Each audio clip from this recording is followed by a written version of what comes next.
अस्सलाम वालेकुम ज़ुमी के चैनल पे आप सबका वेलकम है। और आज हम बनाने वाले हैं कैबेज करी और बहुत ही मज़ेदार और बहुत इजी रेसिपी है। तो चलिए शुरू करते हैं। सबसे पहले हमने लिया कैबेज को हमने ना काट लेना है, छोटे छोटे डाइस के तरह ना काट लेना है। देखिए हमारी कैबेज कितनी ग्रीन और कितनी खूबसूरत है ना।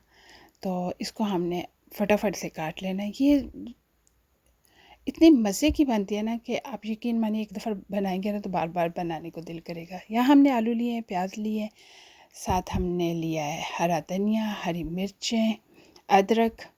तो ये सारी चीज़ें हमने जो है ना वो तैयार कर लेनी है। आलू मेरे जो है ना वो हैं बेबी पोटैटो। और बेबी पोटैटो जो होते हैं वो बहुत जल्दी नहीं मशी मशी होते, बहुत जल्दी नहीं गलते, वो टाइम लेते हैं। इसलिए ही मैं बेबी पोटैटो यूज़ करती हूँ। तो इस और यहाँ मैंने देचकी में डाल दिया है ऑयल और साथ प्याज थोड़ा सा ब्राउन हो गया, उसमें मैंने डाल दिया नमक, मिर्च और हल्दी पाउडर। तो डाल के इसको अच्छी तरह से मिक्स कर लेते हैं। तो फिर अच्छी तरह से भुन जाने के बाद इसमें हम डाल देंगे आलू। जैसे मैंने बताया था कि आलू मेरे थोड़ा टाइम लेते हैं, इसलिए मैंने इनको बहुत मोटा भी नहीं काटा, इतना इतना साइज़ का मैंने आलू काटे हैं। तो इसलिए ये बहुत आराम से हो जाएंगे फिर कैबेज के साथ ना। तो ये लें जी, हम आलूओं को थोड़ी देर भूनेंगे। इसमें बहुत सारे मसालों की ज़रूरत नहीं पड़ती। कैबेज और आलू जो है रियली बहुत इजी और बहुत सिंपल रेसिपी है। तो यहाँ हम डाल देंगे कैबेज और बंद गोभी। तो बंद गोभी डाल के तो फिर हम इसको अच्छी तरह से भून लेंगे। तो देखना ऐसे ही भूनते भूनते ही पक जानी है। इतनी मज़े की है। अगर आपको लगता है कि आपने बहुत गलानी है तो भी गला सकते हो। अगर आपको एज ए सैलड खानी है तो बहुत ज़्यादा गलाने की ज़रूरत नहीं है, पहले ही निकाल के तो एज ए सैलड आप यूज़ कर सकते हो।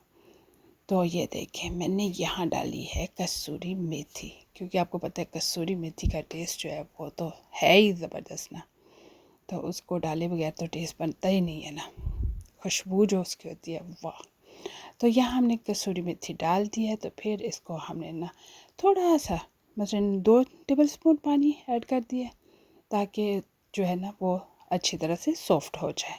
ज़्यादा पानी डालने की ज़रूरत नहीं है, जस्ट 2 टेबलस्पून पानी जो है इसके लिए बहुत है। तो ये लें जी, इसको हम ढक के ना 5 मिनट के लिए पकाएंगे। तो फिर निकाल के देख लें, जब आपके आलू गल जाए, आपको लगे कि आपका रेडी हो गया है तो आप देख लें। चलिए आलू चेक करते हैं कि आलू हमारा अगर अच्छी तरह से गल गया है तो हम इसको बंद कर देंगे, क्योंकि कैबेज तो बहुत ज़बरदस्त रेडी हो चुकी है जी। आलू हमारे रेडी हो गए हैं। तो अब हम इसको चूल्हा बंद करेंगे और इसको निकाल लेंगे। अब हम इसको रोटी के साथ खाएं या चावल के साथ या एज ए सैलड, ये हमारी मर्ज़ी है। तो चलिए अब आप भी बनाए और मुझे ज़रूर बताएं कि कैसी लगी ये रेसिपी। अल्लाह हाफिज़।